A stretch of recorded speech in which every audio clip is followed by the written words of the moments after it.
This is Bo from World Peace Engine Labs. There are now 8 nations locked in conflict. Russia against Ukraine, Israel against Iran, Thailand against Cambodia, Israel against Gaza. Germany, while not officially involved yet, is preparing to send advanced rocket systems to the battlefield. But here's the catch. They say only German soldiers can operate them, and that's not just a detail, that's a trigger.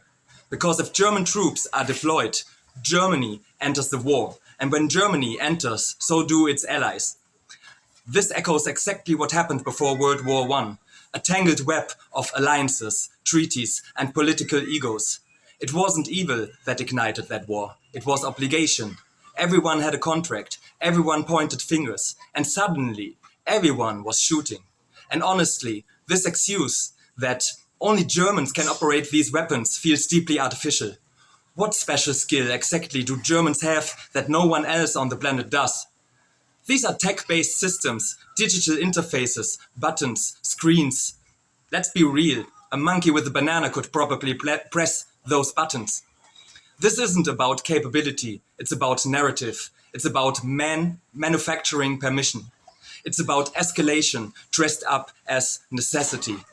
I just watched footage of Cambodia and Thailand launching rockets at each other, both sides claiming the other started it, of course.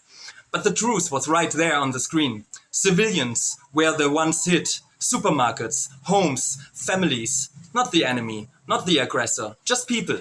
And I remembered, or rather I realized, that we are being forced to hand over half of our income to governments who promise us protection, yet bring us closer and closer to extinction. They call it taxes, they call it national security, but these men in uniforms with their symbols, ranks and rituals are the only ones on earth capable of destroying peace at this scale. And they are doing it with our money. And now, if these governments keep jumping into each other's wars, it's not a question if, it's just a matter of when the next world war begins. And once again, the casualties will be 99% civilian. It won't be command centers. It will be our homes, our food systems, our oceans, our forests and our lives. All devastated by the very people who promised to protect them, while forcing us to fund their weapons with half of everything we earn. They not securing anything, they undoing the very peace they swore to uphold. And when that collapse comes, when the bombs fall and the systems fail, where do you think the architects of this disaster will be?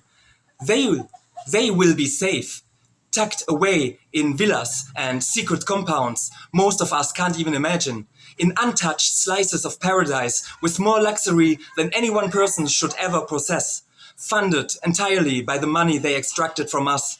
Because let's be clear, these guys don't earn anything, they don't create value. Every cent they spend comes from your taxes or your underpaid labor. While you're scraping by on $10 an hour, if even, they're pulling $100, $1,000, even $100,000 an hour. For what exactly? So now I ask you, all of us, are we really going to let this happen a third time?